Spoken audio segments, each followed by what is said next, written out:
I wasn't looking for suppressed technology when I started researching 19th century transit. I was trying to understand a simple question. Why didn't New York City get a subway until 1904?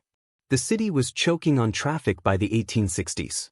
London opened an underground railway in 1863. New York had the money, the engineering talent, the desperate need. So why did they wait 40 years? That's when I found the photographs. Not concept drawings, not proposals filed away in some municipal archive.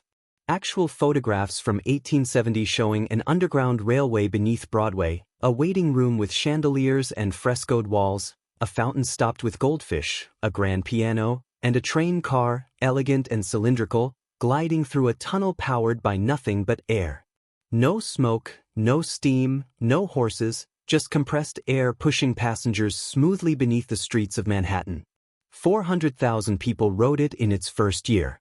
It worked and then it vanished. Not gradually declined, not slowly replaced by better technology. It just stopped. The tunnel was bricked up. The car sat underground untouched for 42 years until construction workers accidentally broke through a wall and found it still sitting on its tracks waiting for passengers who never came. The official explanation is that a stock market crash made it impossible to continue. But the timing doesn't add up. The sequence of events doesn't add up. Nothing about this story adds up once you start looking closely. The man who built it was Alfred Ely Beach. If you've never heard of him, that's part of the story.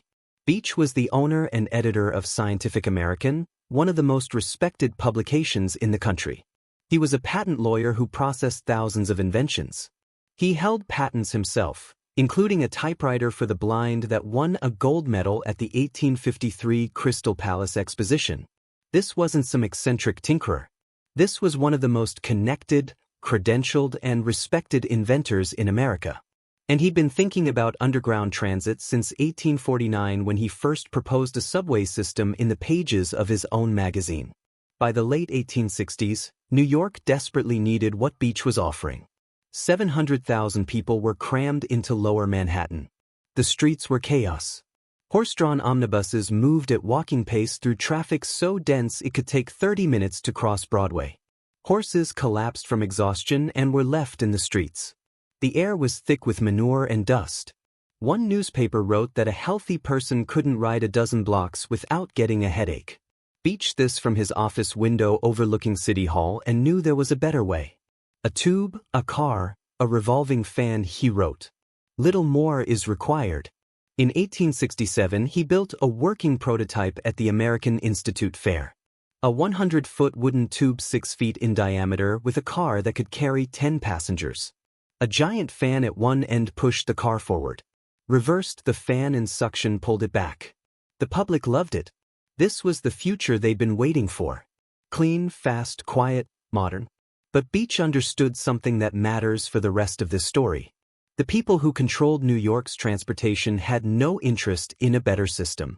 They had interest in profit from the existing one. New York in 1868 was controlled by William Tweed and the Tam Hall political machine. Boss Tweed, as he was known, ran the city like a personal business.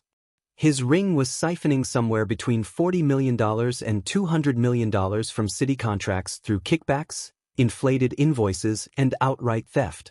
Tweed had financial stakes in the elevated railway companies that were being proposed for Manhattan. He had connections to the horse car lines that dominated surface transit. An underground subway threatened every revenue stream Tweed controlled. So Beach did something remarkable. He lied. He applied for a permit to build pneumatic mail tubes under Broadway, small tubes for sending letters and packages. The city approved it. Then Beach built something else entirely. He rented the basement of Devlin's clothing store at the corner of Broadway and Warren Street. The location was perfect. It was directly across the street from City Hall where Tweed's people worked every day. And for 58 nights, Beach's workers dug. They excavated by lantern light, carting dirt out under cover of darkness, building a tunnel right beneath the feet of the politicians who would have stopped them if they'd known. Beach invented a hydraulic tunneling shield for the project, the first circular tunnel design ever used in America. 312 feet of tunnel, 9 feet in diameter, lined with brick. He spent $350,000 of his own money, the equivalent of $8 million today. Ask yourself, what kind of system requires an inventor to literally hide his work from his own government? What kind of city forces innovation to happen in secret at night with the evidence carted away before dawn? Not a system designed to serve the public, a system designed to serve the people already profiting from public misery. On February 26, 1870, Beach threw open the doors without warning. He invited politicians, journalists, and prominent citizens to see what he'd built beneath their feet. The newspapers couldn't believe it.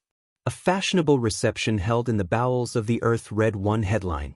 The waiting room alone astonished reporters. Frescoed walls, elegant paintings, a grand piano in the corner. A bubbling fountain with goldfish swimming in it. Plush set for passengers to wait in comfort. Gas lamps and special zircon lights illuminating everything in soft white glow. And the car itself, cylindrical with upholstered seats for 22 passengers, as elegant as any first-class railway carriage. The power came from what they called the Western Tornado, a 48-ton blower built by the Roots Patent Force Blast Company. A 100-horsepower steam engine fed it, delivering 100,000 cubic feet of air per minute. The air pushed the car smoothly down the tunnel. When it reached the end, the operator reversed the system and suction pulled the car gently back. Passengers described it as gliding. No jerking, no smoke, no noise except the soft rush of air. 11,000 rides sold in the first 2 weeks, 400,000 in the first year. Scientific American declared that this meant the end of street dust, that such discomforts would never be found in the tunnel. The public didn't just approve, they demanded more. Extend it, build it across the whole city. This is what we've been waiting for. But Beach couldn't legally charge fares without a proper franchise from the state. Everything he'd built was technically a demonstration. The proceeds went to charity to an orphanage for children of soldiers and sailors. He needed Albany to approve expansion, and that's where Boss Tweed was waiting. For 4 consecutive years, Beach lobbied the state legislature. 1870, 1871, 1872, 1873. Bills passed both houses in 1871 and 1872. Governor John Hoffman vetoed them both. Hoffman was Tweed's protege. He claimed the bills gave away too much authority without proper compensation to the city. The real concern was competition with elevated railways that Tweed had invested in. Meanwhile, wealthy property owners along Broadway led by John Jacob Ader and Alexander Stewart filed lawsuits claiming that tunneling would damage their building foundations. Litigation dragged through the courts. The pattern repeats with unsettling precision. Technology that works, a public that wants it, an establishment that blocks it at every turn. Later, historians tried to rewrite this, claiming Tweed never actually opposed Beach's subway. But the record tells a different story. Beach had to build in secret specifically because he knew Tammany wouldn't grant permits. When he tried to expand legally, every avenue was blocked by Tweed's machine or Tweed's allies. This wasn't bureaucratic inefficiency. This was coordinated suppression. By late 1871, Tweed's empire was collapsing. The New York Times published secret ledgers showing the scale of his theft. Harper's Weekly ran devastating political cartoons. Tweed was arrested, tried, and eventually convicted. He would later escape to Spain and be recaptured, dying behind bars. With Tweed gone, Beach finally had his chance. In 1873, the new governor, John Dix, signed Beach's expansion bill into law. Full authorization. 5 miles of pneumatic subway from Battery Park to Central Park. 4 years of fighting and Beach had won. Then 3 weeks later, everything collapsed. On September 18, 1873, J. Cook and Company declared bankruptcy. Cook had been the primary financier of railroad construction across America. His bank's failure triggered the Panic of 1873, the worst financial crisis the nation had ever seen. 89 railroads went bankrupt. 18,000 businesses failed. Unemployment eventually hit 14%. The investors who had pledged to back Beach's subway expansion vanished overnight. Ask yourself about the timing. A functional technology, a publicly beloved system finally authorized after years of obstruction and then destroyed by a banking collapse triggered by railroad speculation. The very industry that had opposed Beech's subway caused the financial crisis that ended it. Beech had 6 months under his charter to secure funding. In the middle of the worst depression in American history, it was impossible. The pneumatic subway closed. The tunnel was bricked up. Beech spent the rest of his life watching the city. He tried to save choke on the same traffic he'd offered to eliminate. The entrance to Beech's station was in the basement of the Rogers Peak building. In 1898, that building burned down. Whatever remained of the waiting room, the fountain, the piano was presumably destroyed. The tunnel itself sat sealed beneath Broadway, forgotten. No marker, no memorial, no acknowledgement that it had ever existed. Beech himself died in 1896, 2 years before the fire. His obituary in the New York Times ran only a few inches. The man who built America's first subway, who invented tunneling technology still used today, who proved that underground transit could work 3 decades before the city finally built one, faded totally from public view. Then in February 1912, workers digging the new BMT Broadway subway line broke through a brick wall and found themselves staring into Beech's tunnel. It was perfectly preserved. The air was dry and warm. The car still sat on its tracks as if waiting for passengers. The tunneling shield was still plugged into one end, ready to continue the work Beech had started 42 years earlier. Even the grand piano was reportedly still there. They photographed it. They documented it. The tunneling shield was donated to Cornell University. Then they destroyed everything to make way for the new subway. Cornell has since lost track of the shield's whereabouts. One of the most significant engineering artifacts in American transit history simply misplaced. The successor company to Beech Pneumatic Transit sued the city for destroying their property. The outcome of that lawsuit is unknown, unrecorded, lost. Once you see it, you can't unsee it. A working subway sat forgotten for 4 decades. When it was rediscovered, the physical evidence was destroyed or disappeared. The corporate records vanished. The technology that worked was erased from history. In 2013, Elon Musk announced something called Hyperloop. Pods traveling through low-pressure tubes propelled by air, moving passengers at high speeds between cities. The media treated it as revolutionary, futuristic. A 5th mode of transportation never before imagined. A tube, a car, a revolving fan. Little more is required. Alfred Beech wrote that in 1870, we're being sold the same technology, repackaged as innovation 150 years later. Beech proved it worked. 400,000 people experienced it firsthand. We're still waiting for it today. The technology isn't the problem. The technology has never been the problem. The problem is who controls approval, who profits from existing systems, who decides what the future is allowed to look like. Beech had a working pneumatic transit system 156 years ago. We have congested highways, crumbling infrastructure, and Hyperloop feasibility studies that never seem to reach conclusions. The NNR trains run beneath Broadway today through tunnels that incorporated what remained of Beech's original work. Somewhere down there, the ghost of that first subway is built into the walls. There may still be a small portion accessible through a manhole on Reed Street, though no one seems interested in looking. A plaque was supposedly commissioned to honor Beech at the City Hall station. Its exact location is unknown.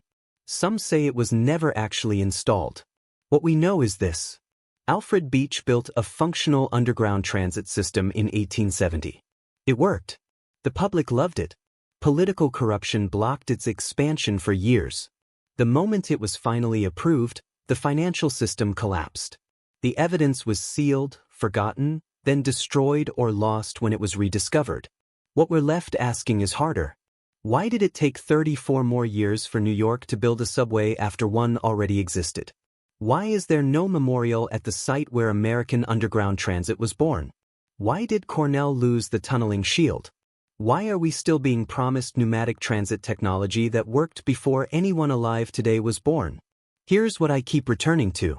In 1870, Alfred L. Beech spent $350,000 of his own money to prove that underground transit worked, exposed himself to political retaliation, built in secret because he knew the system would never let him build in the open. 400,000 people rode his subway. It worked. Then he watched it die. Watched the tunnel get bricked up. Watched the city he tried to save choke on the same traffic for another 34 years. He died in 1896. His obituary ran a few inches. 2 years later, the station burned. 8 years after that, New York finally opened a subway and acted like the idea had just been invented. In 1912, workers broke through a wall and found Beech's car still sitting on its tracks. 42 years waiting for passengers who never came. They photographed it. Then they destroyed it to build the new line. The tunneling shield went to Cornell. Cornell lost it. The company that inherited Beech's rights sued the city. The outcome of that lawsuit is unrecorded. And somewhere down there, built into the walls of the NR trains, are the bones of America's first subway.